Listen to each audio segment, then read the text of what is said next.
معزز و مکرم سامعین و ناظرین، السلام علیکم ورحمۃ اللہ وبرکاتہ۔ امید ہے آپ تمام خیر و عافیت سے ہوں گے۔ بہت دنوں کے بعد آپ حضرات کے روبرو ہونے کی سعادت نصیب ہوئی ہے۔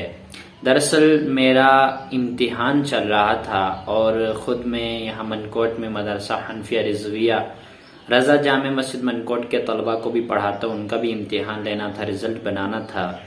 تو ان مصروفیات کی بنا پر میں کوئی دینی معلومات آپ تک نہیں پہنچا سکا ان دنوں میں۔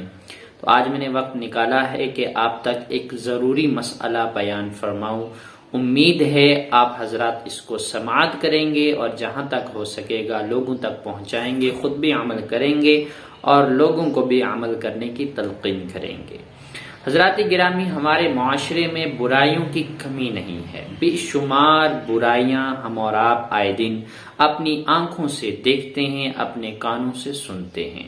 انہی برائیوں میں سے ایک برائی یہ بھی ہے کہ انسان دین کی باتیں بیان کرتا ہے مگر یہ نہیں سوچتا کہ وہ دین کی باتیں جو بیان کر رہا ہے وہ کہاں کی ہیں، یا اس نے یہ دین جو سیکھا ہے کس سے سیکھا ہے۔ آج سوشل میڈیا کا دور ہے، لوگ محمد علی مرزا جیسے گمراہ اور بددین انسان سے باتیں سیکھ کر کے اپنے معاشرے میں پھیلا رہے ہیں اور اس کی باتوں پر عمل بھی کر رہے ہیں۔ اسی طریقے سے اور بھی بے شمار یوٹیوب پر، فیس بک پر، انسٹاگرام پر گمراہ اور بددین لوگ ہیں جو قرآن اور حدیث کا نام لے کر کے قرآن اور حدیث کے خلاف تعلیم دے رہے ہیں، اور ہمارا معاشرہ اس تعلیم کو لے رہا ہے اور عمل بھی کر رہا ہے۔ تو آج کی اس ویڈیو میں ایک حدیث پاک کے ذریعے آپ کو اس مسئلے سے آگاہ کرنا چاہتا ہوں۔ ان ھذا العلم دین فانظروا عمن تأخذون دینکم، کہ یہ علم، قرآن و حدیث کا علم، یہ دین ہے، تو تم یہ دیکھ لو کہ اپنا دین کس سے حاصل کر رہے ہو۔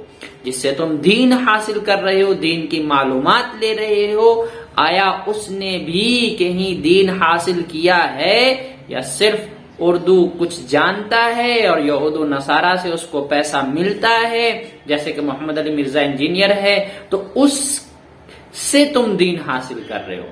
لہذا حضرات گرامی، آج کی اس مختصر سی ویڈیو میں آپ تک یہ بات پہنچانا چاہتا ہوں کہ دین ضرور حاصل کیجئے، مگر دین حاصل کرنے سے پہلے یہ بھی دیکھ لیجئے کہ جس سے آپ دین حاصل کر رہے ہیں وہ بد عقیدہ ہے، حضور اکرم صلی اللہ علیہ وسلم کا گستاخ ہے، یا حضور اکرم صلی اللہ تعالی علیہ وسلم کا محب ہے اور ان پر ایمان رکھنے والا ہے۔